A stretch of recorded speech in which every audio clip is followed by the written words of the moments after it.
Noticed in the world of theatre now, it's all gone woke, truly. And at £186 a ticket, this particular perennial musical favourite seems to have gone more woke than many before. What am I talking about? Hi, good morning, Neil Sean here in the very heart of London. Nice to see you today.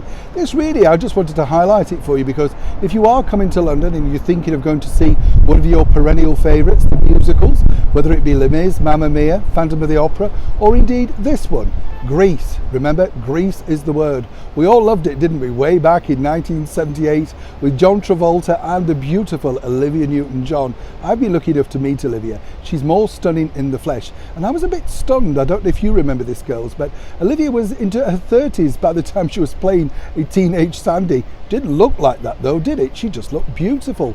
But now Grease is back in the West End of London. And as I say, tickets, top price tickets, are £186. I think that's a lot of money for one night out. But Grease has truly gone woke.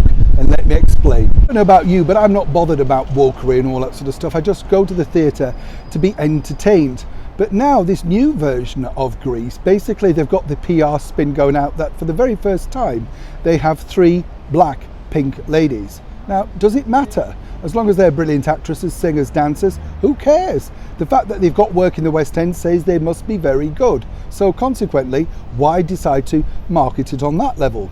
And of course, they've decided to change some of the content because they felt that it was misogynist. That's right. And also, on top of that, there's a few messages in there. So for instance, Grease Lightning now just doesn't feature all the boys as it did in the movie with John Travolta.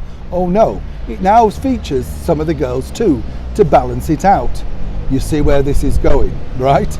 Now, it's been choreographed by Arlene Phillips, who is a very celebrated choreographer, but even she seems to have swallowed the woke pill. Did you remember at the very end of the movie when you had Olivia Newton-John and of course John Travolta getting together where Sandy'd been reborn? Well, that's now changed also because it's Sandy's choice, you know. She's not changing for anybody.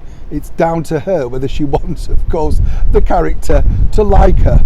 I know, it's a night at the musical, you know. It shouldn't be a history lesson, should it? Interesting to note, of course, that both John Travolta and Olivia Newton-John told me independently that Grease was a lot of fun and to be taken in the context of what it was made and the time that it's set. It's also interesting to note that when the movie was recently shown back here on the BBC, apparently they received complaints because, get this, a lot of people were offended by some of the themes coming out of the musical. Really? Is this all you've got in your life? What I would say is if you're coming to London, I would simply bypass this production. Let them know that you are not going to pay an exorbitant amount of money to be lectured on about woke culture. And if you want to go and see Grease, well, why not rent the DVD or stream it for a lot less? That's my advice. Let me know exactly what you think to this brand new production of what I've told you about Grease is the word, as ever, in the comments below. Neil Sean in the very heart of London.